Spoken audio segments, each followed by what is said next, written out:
Ils avaient annoncé une journée noire dans les transports en commun lyonnais. Elle aura bien lieu demain, cette journée noire. Le trafic va être fortement perturbé sur le réseau des TCL car les salariés seront en grève pour dénoncer le projet du Citral d'attribuer l'exploitation du réseau à plusieurs opérateurs. Alors à quoi faut-il s'attendre demain concernant le trafic dans la métropole lyonnaise? On fait le point avec vous ce soir, Lauriane Pellao. Lauriane, premier point, les horaires de circulation vont être raccourcis. Oui, le service commencera à 6h30 et il se terminera à 19h30. Le réseau sera donc fortement impacté. Au niveau des métros, déjà, les lignes C et D sont complètement à l'arrêt. Il faudra attendre un peu plus longtemps que d'habitude pour emprunter les autres lignes. Maximum 4 minutes pour le métro A, 5 maximum pour le métro B. Les deux funiculaires, eux, circuleront normalement. À propos des trams, pas de T1 ni de T5 ou encore de T7. Les fréquences seront allégées pour le T2, le T3, le T4 ou encore le T6. Vous allez donc devoir patienter entre 6 et 12 minutes selon les lignes. Enfin, grosse perturbation pour les bus. Seule une vingtaine de lignes circuleront normalement. Les fréquences sont abaissées pour la plupart des lignes dites fortes, c'est-à-dire là où il y a le plus de passagers. En particulier, les bus, c'est notamment le C13, le C2 et le C3. Certains seront même complètement à l'arrêt. C'est le cas du C1, C11 et du C22 par exemple. Alors renseignez-vous bien sur le site du réseau TCL. N'hésitez pas à préparer un trajet alternatif si vous êtes impacté. Sinon, si vous le pouvez, pourquoi pas télétravailler ce mercredi. Merci Lauriane pour ces précisions. Donc, trafic fortement perturbé demain en raison de cette grève des salariés des TCL. Et en attendant, nous allons vous donner ce soir quelques conseils justement pour vos déplacements demain avec plusieurs lignes de bus, de tram et de métro qui ne circuleront pas. Il va falloir trouver des trajets alternatifs pour vous rendre au travail ou encore à l'école. Mélanie Ferreira les a étudiés pour vous aujourd'hui. Premier trajet est-ouest. Si vous vous déplacez par exemple de Grange-Blanche à Vèze, impossible d'emprunter le métro D ce mercredi. Vous pouvez donc prendre le T2 de Grange-Blanche à Jean Massé et vous montez ensuite dans le C14 de Jean Massé jusqu'à Vèze. Un bus qui passe également par Hôtel de Ville et Valmy et qui va jusqu'à La Duchère. Temps de trajet total environ 45 minutes. Autre trajet de Cuire ou Croix-Rousse jusqu'à La Pardieu. Vous prenez d'habitude les bus C1 ou C13, pas de C1 ce mercredi et une fréquence allégée pour le C13. Trajet alternatif, donc vous pouvez rejoindre l'hôtel de ville à pied ou à vélo, prendre le métro A jusqu'à Charpennes et la ligne B jusqu'à Pardieu. Il vous faudra compter de 25 à 35 minutes. Et enfin, pour un trajet jusqu'aux facultés de la Guillotière à la Doua par exemple, vous ne pouvez pas prendre le T1. Pour les plus sportifs, vous pouvez donc faire le trajet à vélo en 20 minutes. Autre alternative, rejoindre Saxe-Gambetta à pied ou à trottinette pour prendre le métro B jusqu'à Charpennes, puis le T4 jusqu'à la Doua.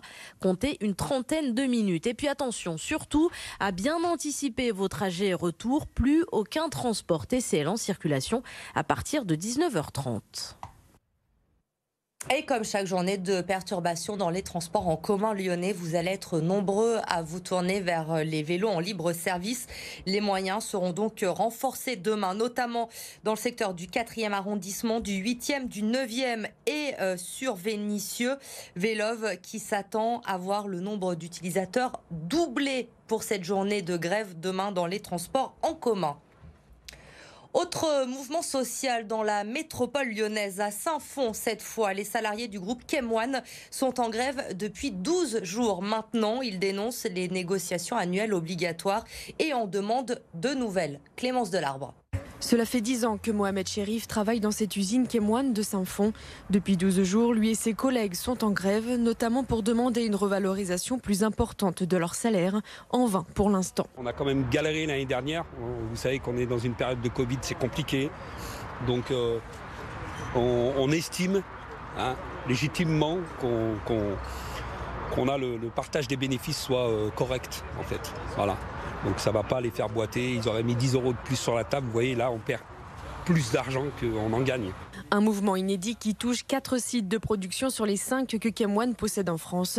Mais depuis le début, la grève s'enlise. La photo manque de dialogue avec la direction selon les syndicats de Saint-Fond. Depuis quelques jours, c'est le jeu du pourrissement fait par la direction. C'est un jeu très bien connu des employeurs. Et là, dernière péripétie de notre direction générale, c'est annoncé hier que si demain soir à 20h le travail ne reprend pas, l'enveloppe dédiée pour les augmentations pour cette année sera revue à la baisse. Donc c'est du chantage, oui, purement et simplement, c'est scandaleux. Dans un communiqué, la direction de Chem One assure être en contact permanent avec les salariés des sites concernés afin de débloquer une situation très dommageable. Depuis le 27 janvier dernier, l'entreprise est dans l'incapacité d'honorer les commandes de ses clients. Selon elle, ce mouvement de grève ne touche que 15% des salariés contre 90% selon les syndicats.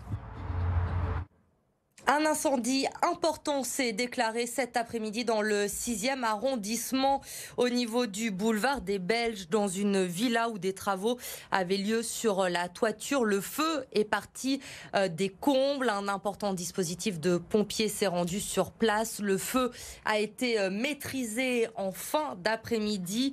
Un blessé léger a déploré. Il s'agit d'un ouvrier qui travaillait sur ce chantier. Il a été créé en 2016. Le permis piéton forme chaque année environ 750 000 élèves de CE2 en France. 44% des accidents piétons surviennent sur le trajet domicile-école. Alors à Villeurbanne, 5 établissements participent à cette formation cette année. Exemple à l'école Saint-Exupéry, Marine Mulsé et Mélanie Ferreira. Qu'est-ce que je peux demander à un conducteur de voiture? Dans cette classe de CE2 de Villeurbanne, c'est un professeur un peu particulier qui donne le cours du jour.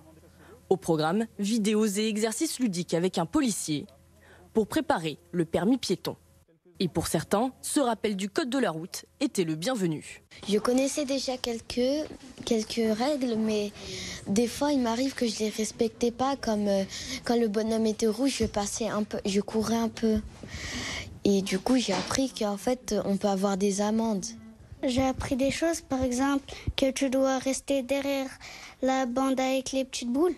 Je traversais alors que je courais alors que c'était le feu rouge. Vu qu'aujourd'hui, la police l'a expliqué, et je ne savais pas et maintenant je sais. Je vais plus faire attention. Un exemplaire du code de la route est distribué à chaque enfant et ils bénéficieront d'une formation de 5 à 6 séances avec leur enseignant. Cette opération, organisée par la ville et la métropole de Lyon, a pour but de sécuriser les déplacements aux heures d'entrée et de sortie des enfants, en responsabilisant les élèves. L'idée étant aussi de les accompagner vers l'autonomie. On a privilégié plutôt les grands des écoles élémentaires. L'idée, c'est que quand ils vont devenir collégiens, ils puissent se déplacer aussi dans de meilleures conditions pour leur sécurité et celle des autres dans l'espace public.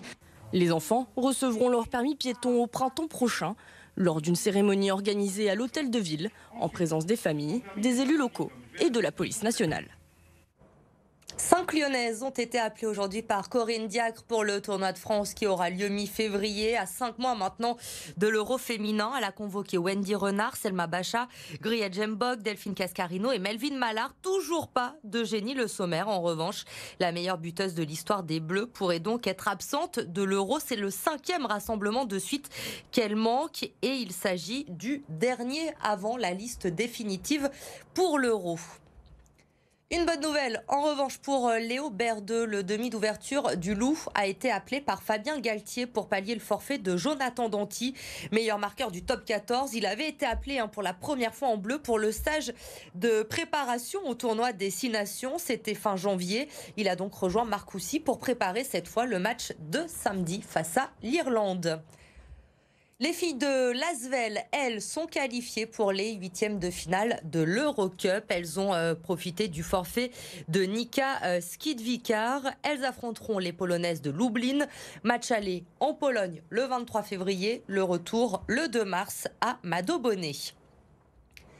Presque un an après leur départ de la place Bellecour, le Rhône et la Saône, les 2 statues des frères Coustou vont pouvoir de nouveau être admirées par les Lyonnais. Leur restauration est terminée, ça y est, et elles ont été installées aujourd'hui à l'entrée du musée des Beaux-Arts, leur nouveau lieu de résidence.